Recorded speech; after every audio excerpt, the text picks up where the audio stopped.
Yo, Eric, Rhys, Lukas, what's up? It's great to have you back on Fractal Radio. We're checking back in with the Psyker team.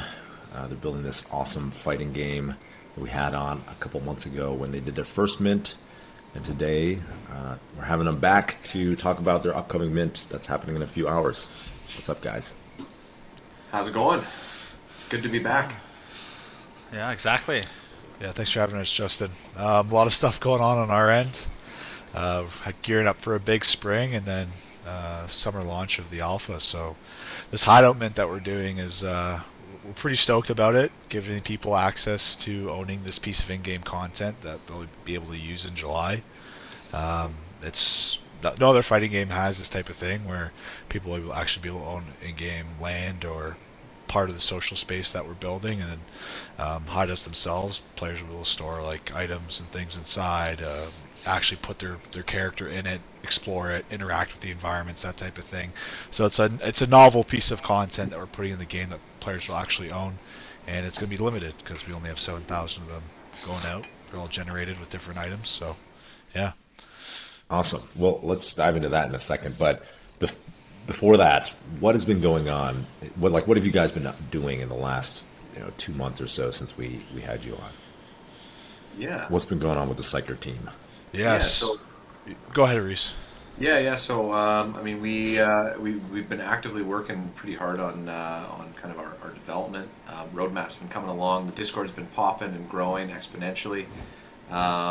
We've got a whole ton of new weapons and whatnot released, which is sweet. There's a bunch of new stuff in there. We actually have a bunch of actual assets kind of developed in high poly now, including kind of the Ferris wheel bat and some of the cool stuff that we had talked about last time. So it's kind of coming to fruition now. So yeah, that's awesome. Outside of that, we did go down to Solana, Miami. We did a bunch of networking there. So the whole team kind of went down there. We made a bunch of new connections with other brands and whatnot. So yeah, that's been good. And on top of that, we're also actively kind of in our private sales. So we've kind of or our seed sales. So we are raising actively outside of kind of just selling NFTs, but we are actively raising for our Psych token. So that's been going well, and yeah, we're really excited about that. We've had some good movement on that. So, Cool. I YOLO'd into the round a little bit. Yes, good. Thank you.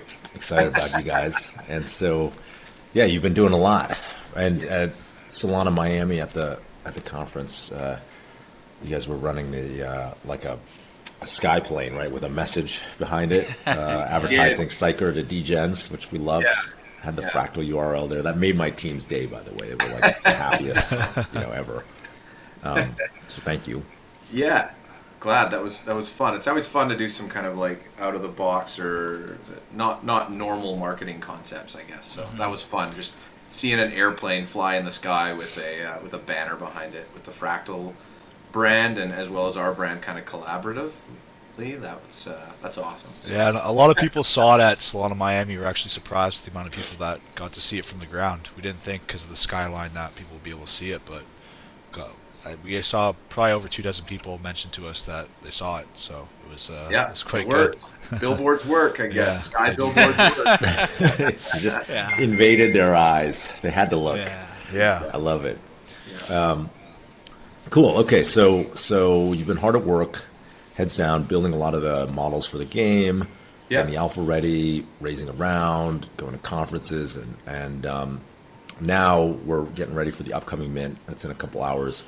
You teased this last time. We talked about hideouts, which are the virtual land in the game. The Psyker's a fighting game in kind of a what do you call the theme? It's like gritty, like realistic, kind of cyberpunk type of theme. Yeah. Futuristic dystopians usually good. Yes. Yeah. Futuristic dystopian, the place we don't want to end up. In the real world. But, Correct. Yeah. Exactly. But it's super. You were super creative with the weapons, the Ferris wheel bat, stuff like that. And now you're bringing hideouts to market, and these are the virtual land that people get to store their collection of stuff that they get in the game, and it's like the social space, like you were saying. Yeah. Last time we were joking around, I was like, I want the cardboard box in the alley. Yes. Tell us about the actual hideouts that you ended up making. I assume you didn't make a cardboard box. Well, there is one in the works right now, so it's not included in the mint, but if we promise it, we'll deliver on it. So it is coming. One of one for me. The worst, Special it's like edition. the worst one. Yeah. So the 4 hideouts that we created. The 4 hideouts that we created are effectively just other portions of the game. So you as an end user or as a player, I guess, you can purchase those areas. Think of it as like extended content within the game. So all of those are basically areas that you'll be able to access throughout the social space. So they're different entrances, different areas within within the map, I guess you could say. So if you don't own, for example, a sewer, then you're not going to be able to go into the sewers. If you don't own a penthouse, then you're not going to be able to go into the penthouse. So within each of those penthouses, or not penthouses, but all of the individual hideouts, there are additional features within the game.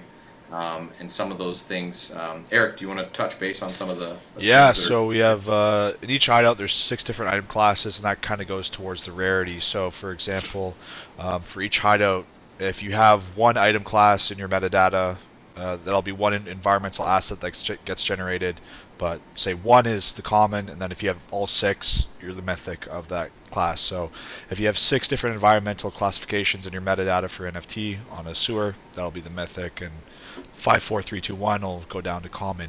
But yeah, they're all look different. There'll be similar categories for each hideout. So if we have a TV in one, say for the street bar, it'll be TVs across all different hideouts, but they'll be different based on the type of hideout that it is. Overall, we have close to 24 different variations of hideouts in this mint, so quite a bit of variations for players to choose from.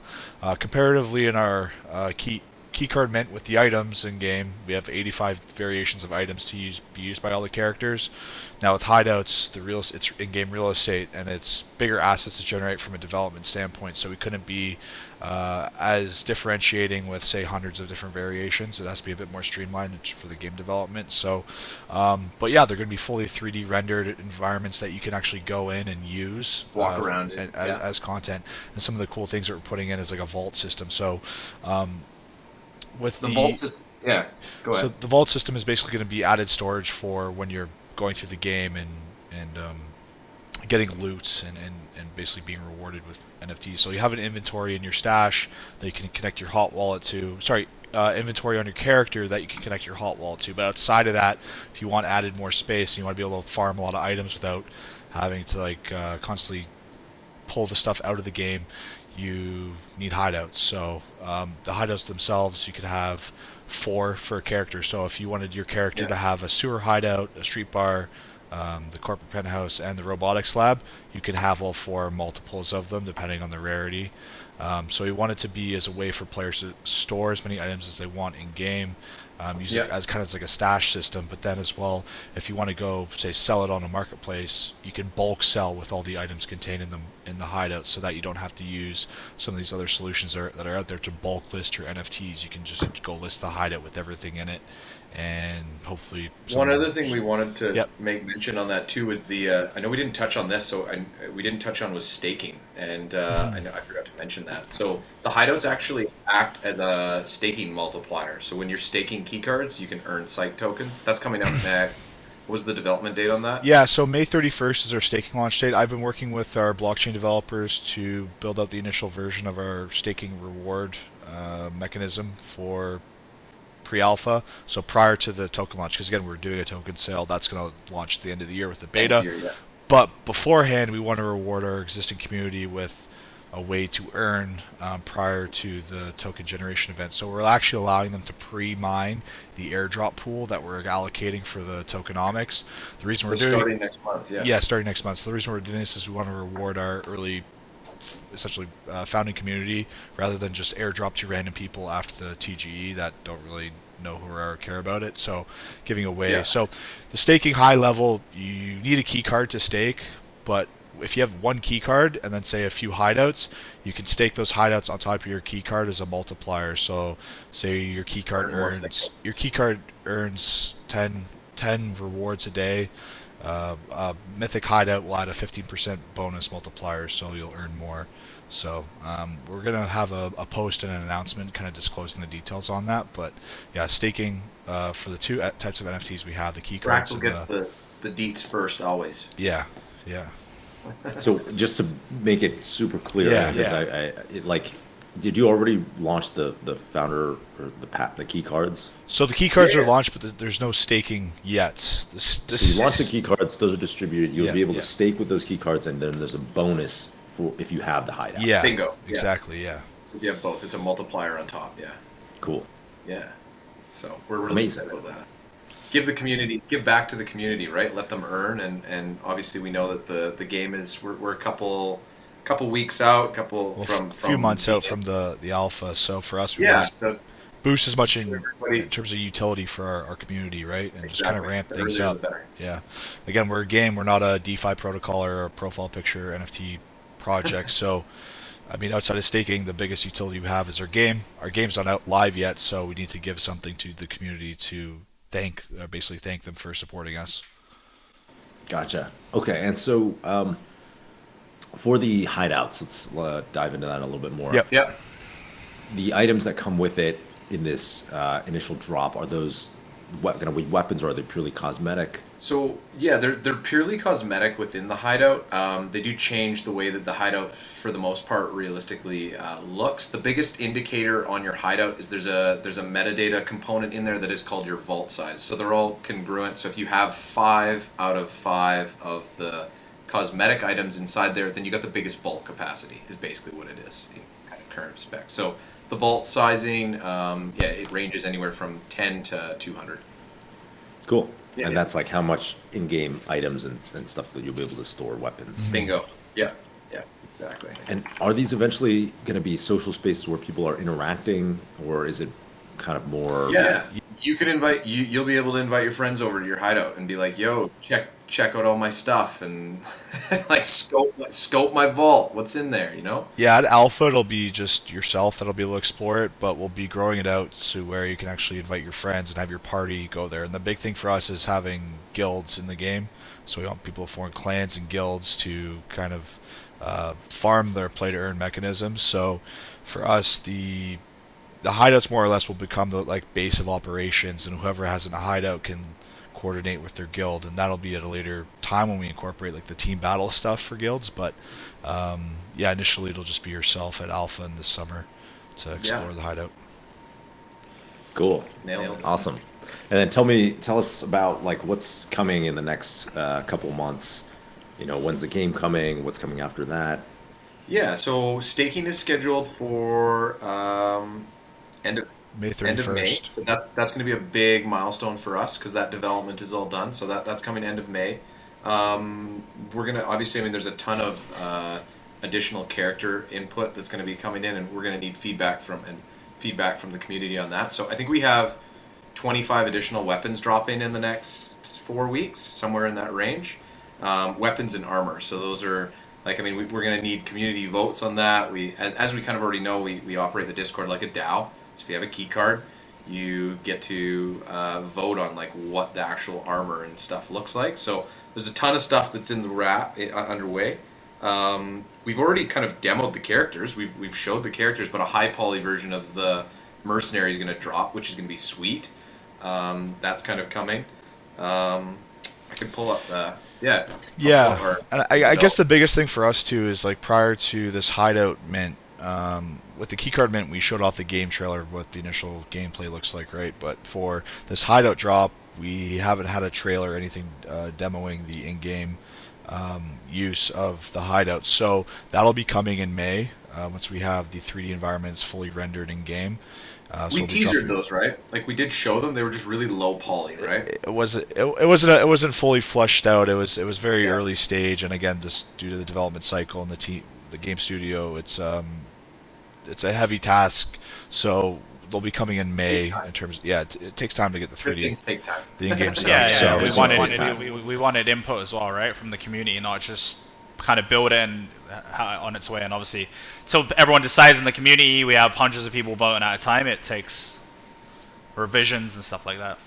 So those are kind of, yeah, that's the high level stuff. And then in June, yeah, I mean, we have a pretty some of the high level stuff that we're going to be handing out in June. Just looking at our timeline here, like we'll be doing a lot of like a little bit more individual testing on action and gameplay.